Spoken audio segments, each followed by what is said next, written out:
Ipinosas ng nagpakilalang dating pulis ang kanyang sarili sa kable ng tow truck ng MMDA para hindi mahatak. Isa lang siya sa mga may-ari ng sasakyang sinita dahil sa illegal umanong pagparada. Nakatutok si Oscar Oida.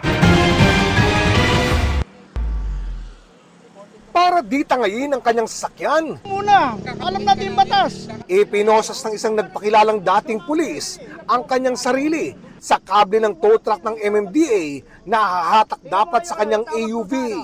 Nangyari ito pasado alas 10 ng umaga habang nagsasagawa ng bantay sa gabal operation ng mga tauhan ng MMDA sa may Crispolo Street sa North Caloocan.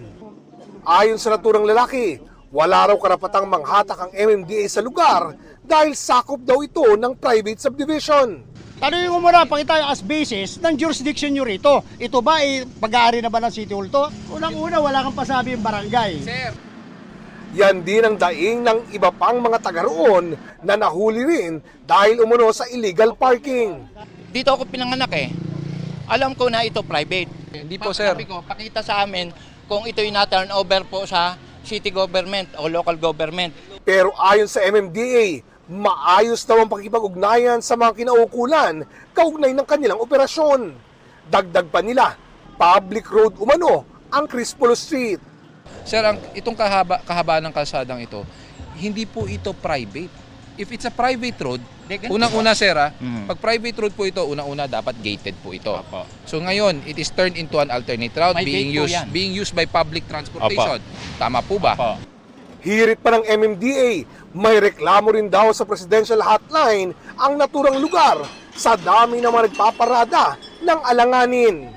Parang naging garage at naging storage na dahil sa tagal po ng panahon na kung saan nakaiwan ng sasakyan, natubuan na kung ano-ano sa kalsada. Ilang sandali ang lumipas, tila nagkaunawaan din ang MMDA at ilang umaalmang residente. Sir, sabi ko, tanggalin mo yan, hindi ko pagagalaw muna. Pahingi po ako ng papel. Kalaunan, pumayag na rin siyang maialis ang posas. Yes, we have to enforce the law, but is it sufficient enough para magkaroon ng gulo or may masaktan, no? Binigyan natin ng konsiderasyon, but it does not mean we did not enforce the law. Tinikita natin siya.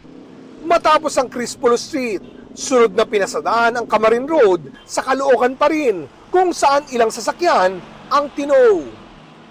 Ayon sa MMDA, mahalagang matiyak na laging libre sa anumang obstruction ang mga pinasadahang daan. Nagsisilbi raw kasing alternative route ang mga ito para sa mga sakyang apektado ng pagtatayo ng MRT-7, partikular yung mga nanggagaling ng Quirino Highway patungong Camarin. Para sa GMA Integrated News, Oscar Oida, nakatutok, 24 oras.